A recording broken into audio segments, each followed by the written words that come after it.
Mi nombre es Andrea Astesiano, soy cardióloga nuclear, trabajo en la Fundación Escuela de Medicina Nuclear en Mendoza. No declaro tener conflictos de interés. Antes de empezar, quería agradecer al Consejo Nuclear por la invitación a participar en el Congreso. El tema es anatomía y función para la elección de la estrategia de revascularización.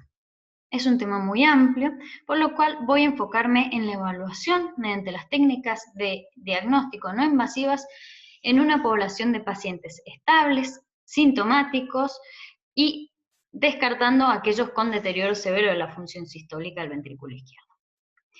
Para comenzar, desde la realización del primer bypass, que fue en el año 64 hasta la actualidad, hubieron múltiples estudios entrelazados, sobre todo con la detección de isquemia, mediante técnicas no invasivas y luego invasivas. Tres de estos primeros fueron muy importantes, el CAS, el Veteran y el Europeo de Cirugía, debido a que evaluaron pacientes a los cuales compararon una estrategia conservadora, tratamiento médico versus una estrategia invasiva y vieron que el grupo de pacientes con enfermedad de tronco coronario significativo, 3 vasos y deterioro de la función tienen un pronóstico peor y se benefician de una terapia invasiva. Esto fue ratificado con múltiples estudios y en la última actualización de las guías de revascularización en el año 2018, también la descendente anterior proximal en grado significativo. Entonces, a estos pacientes los tenemos que detectar porque tienen un pronóstico adverso. Adentrándonos en la isquemia, sobre todo para guiar el tratamiento, tanto médico como quirúrgico, hubieron una serie de estudios, empezando por el Courage, que fue publicado en el año 2007, con un gran número de pacientes, con enfermedad coronaria significativa, estable, a los cuales se les evaluó algunos isquemia y otros no, y se buscó como endpoint primario la mortalidad de cualquier causa y de infarto. Y no se vio diferencia significativa en ambos grupos. Luego el Courage de Imágenes, publicado en el año 2008, evaluó el mismo grupo de pacientes más reducido, pero en este caso se les realizó todos un test de perfusión miocárdica. Y se vio que en ambos grupos de la estrategia invasiva y de la estrategia conservadora hubo reducción de la isquemia, aunque fue más en la estrategia invasiva. Además, la reducción de la isquemia fue mayor en aquellos que presentaban grados más severos de isquemia. Y por último, el VARI2D, que fue un estudio que incluyó pacientes con diabetes de tipo 2 con enfermedad coronaria estable, también una estrategia conservadora versus una estrategia invasiva. Y en el seguimiento 5 años no hubieron diferencias significativas en el endpoint primario, que fue la muerte de cualquier causa, ni en el secundario. Ahora bien, la isquemia también se puede evaluar mediante técnicas invasivas, en este caso el flujo de reserva fraccional, que es por hemodinamia. Uno de los estudios que la evaluó, que fue muy importante, fue el FEIN, que fue publicado en el año 2009. A alrededor de 1000 pacientes con enfermedad coronaria conocida, se les guiaba mediante el FFR como equivalente de isquemia versus hacerles angioplastia sin la guía del FFR. El endpoint primario fue un compuesto de infarto, muerte y revascularizaciones en el año e inclusive en los 2 años. Fue mejor para aquellos pacientes guiados por el FFR. El punto de corte fue menor a 0.8. El FEIN-2 fue un estudio muy controvertido y discutido, en el cual se evaluaron pacientes a una estrategia invasiva también guiada por FFR versus un tratamiento médico, pero en pacientes estables. Y fue mejor el grupo que fue guiado por FFR. En cuanto a las revascularizaciones al año, no dio significativo en el punto también primario de muerte ni de infarto. Entonces, hasta ahora, la evidencia demostraba que la isquemia en los pacientes estables estaba asociada a una peor sobrevida. Pero con este mini resumen hasta aquí, no está claro si una estrategia invasiva para reducir la isquemia es mejor que la terapéutica médica o estrategia conservadora en cuanto a mejorar el pronóstico.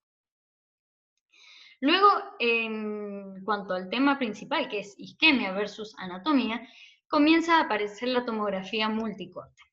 Hubieron una seguidilla de estudios publicados en el año 2015, el primero de ellos en ProMICE, en el cual en el cual aquellos pacientes que tenían probabilidad pretest intermedia y sospecha de enfermedad coronaria, se planteaba si era mejor empezar por el Standard of Care, que fue el ecoestrés, el test de perfusión y la prueba de esfuerzo graduada, versus la tomografía, porque no se sabía si era mejor en cuanto al endpoint primario en el seguimiento a los 2 años, y no hubieron diferencias significativas en ambas ramas.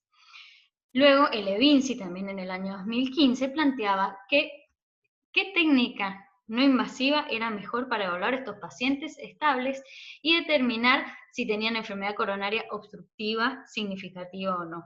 El endpoint primario era anatómico, por lo tanto la tomografía dio mayor precisión versus el Standard of Care. Lo importante es que por primera vez la angiotomografía se posiciona como un método no inferior a los test funcionales para evaluar a los pacientes con enfermedad coronaria estable con una probabilidad pretest intermedia.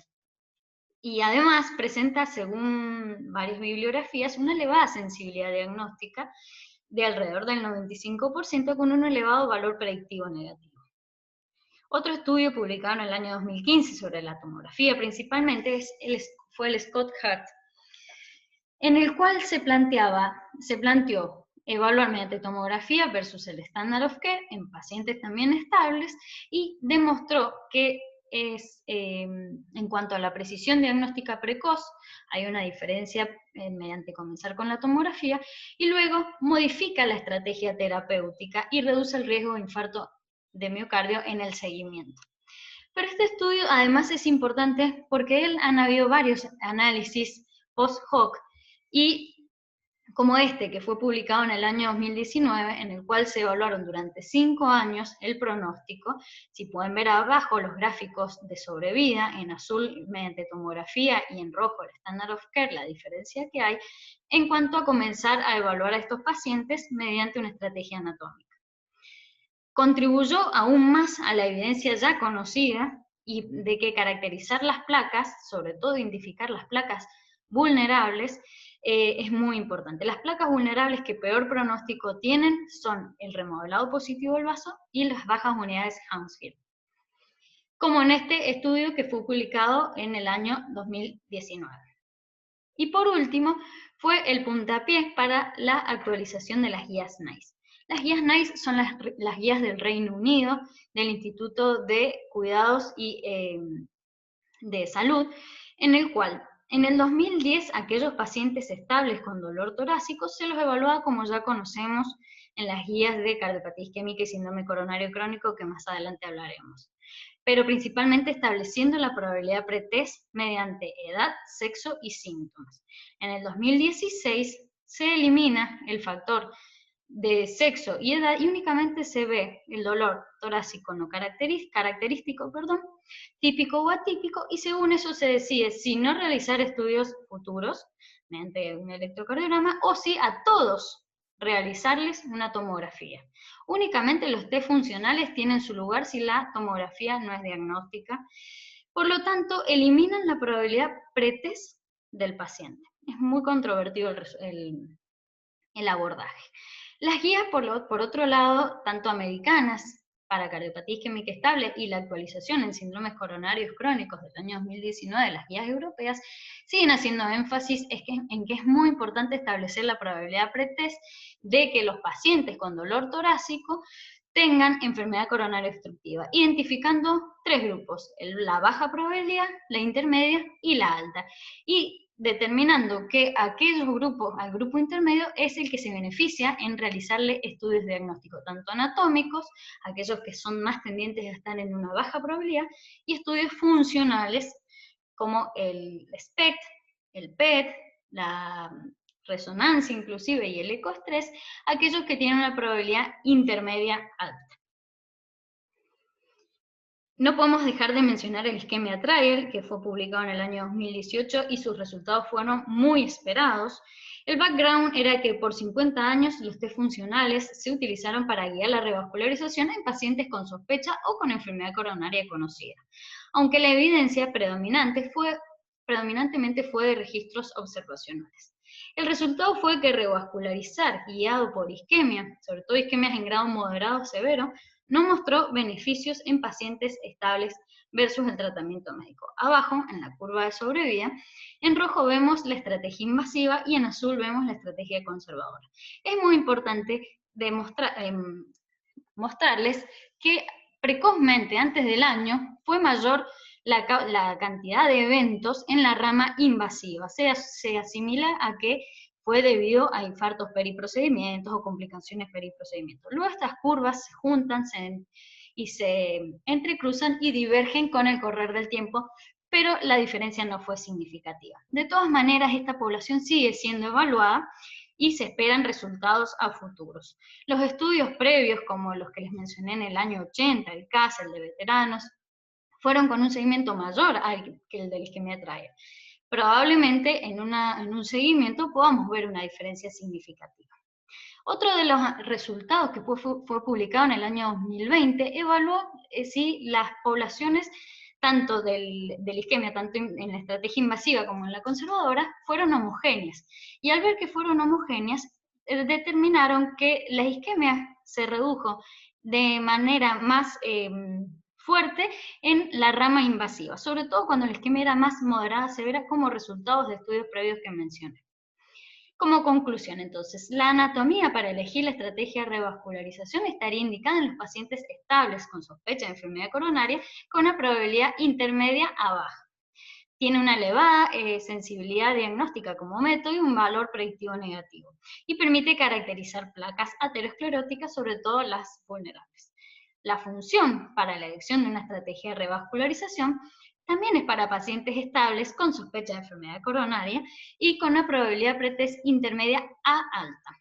El método en sí, sobre todo la cámara gamma, tiene 50 años de experiencia metodológica o más y sigue vigente en las guías de cardiopatía isquémica estable o síndromes coronarios crónicos. Tanto la evaluación de la anatomía como la función, entonces, son herramientas válidas, vigentes para revascularizar a los pacientes con sospecha o con enfermedad coronaria estable. La determinación de la isquemia miocárdica es fundamental para la estratificación de riesgo. Estudios actuales determinan que la revascularización precoz guiada por isquemia podría mejorar el pronóstico. Bueno, muchas gracias.